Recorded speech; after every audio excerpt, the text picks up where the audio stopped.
নমস্কার বন্ধুরা, কেমন আছেন সবাই? আমার কথা চ্যানেলের আরেকটি ভিডিওতে আপনাদের স্বাগত জানাই। আজকে আমি কেকের স্পঞ্জ তৈরি করা দেখাবো। আমি আজকে একটু বেশি করে স্পঞ্জ তৈরি করছি। 6 পাউন্ড কেকের জন্য আমি স্পঞ্জ তৈরি করছি। 6 পাউন্ড কেকের স্পঞ্জ বানাতে আমার 12টা ডিম লাগবে। চলুন আমরা 12টা ডিম ভেঙে নিই। এখানে ডিমগুলো আমি সব ভেঙে নিয়েছি। এবারে দেখুন, আমরা ডিমগুলোর একটা সুন্দর ফোম বানিয়ে নেব। দেখুন, এখানে আমরা কীরকম কনসিস্টেন্সি পেলাম 5 মিনিট পর। দেখুন, এখানে একটা এরকম ফিলিং কনসিস্টেন্সি কিন্তু তৈরি হয়েছে। ঠিক আছে, এটাকে আরেকটু আমাকে বিট করতে হবে যাতে কিনা এটা একটা সফট পিক তৈরি করে। এবার এর মধ্যে রয়েছে সমস্ত শুকনো উপকরণগুলো। রয়েছে 300 গ্রাম ময়দা, 250 গ্রাম চিনি এবং 6 টিস্পুন বেকিং পাউডার।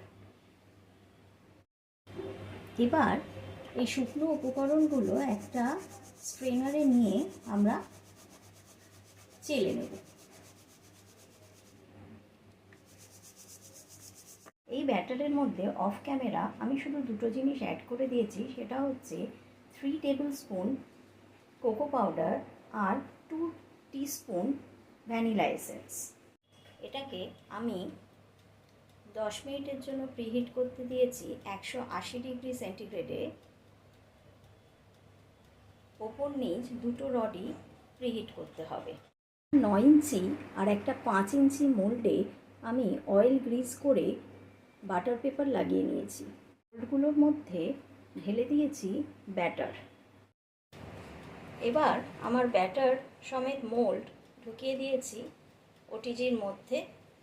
ওটিজিটা আমি বেক করি ওটিজিতে 160 ডিগ্রিতে। স্পঞ্জ কেকের জন্য 160 ডিগ্রিতে 40 মিনিট আমি বেক করি। এক একজনের ওটিজির টেম্পারেচার এবং টাইম এক এক রকম হয়, এটা একটু বুঝে করবেন। চলে এসছে আমার আজকের বানানো দুটো চকলেট স্পঞ্জ।